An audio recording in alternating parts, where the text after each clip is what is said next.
La restauration de la démocratie, de la paix et de la sécurité en Gambie représente une priorité et les acteurs politiques de tous bords devraient davantage s'impliquer. C'est l'essentiel du message délivré ce jeudi par Mohamed Inchambas lors d'un point de presse à Dakar. Le représentant spécial du secrétaire général et chef du Bureau des Nations Unies pour l'Afrique de l'Ouest et le Sahel a aussi tenu à clarifier les nombreuses déclarations qui ont suivi le départ de l'ex-président Yaya Jammeh de la Gambie et qui font état d'un accord. Pour le diplomate ghanéen, aucun accord n'a été signé et les nouvelles autorités gambiennes sont libres de faire la lumière sur les 22 ans de pouvoir de Yaya Jammeh. C'était une déclaration conjointe. Ce n'était pas un accord. N'était pas un accord signé entre M.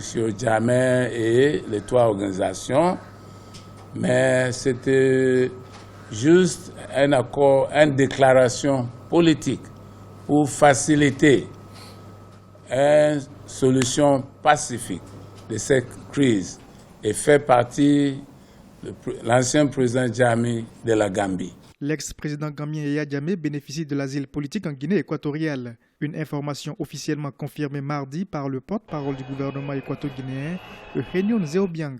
La CEDEAO, l'Union africaine, l'ONU et de nombreuses organisations internationales ont d'ores et déjà annoncé leur soutien au nouveau président Adama Barrow. Le principal défi pour ce dernier sera de faire la lumière sur les torts qui ont été causés à des dizaines de milliers de Gambiens obligés de se déplacer pendant la crise post-électorale. Et pour y arriver, l'ancien président Yaya Jammeh pourrait être appelé à s'expliquer, selon Mohamed Inchambas.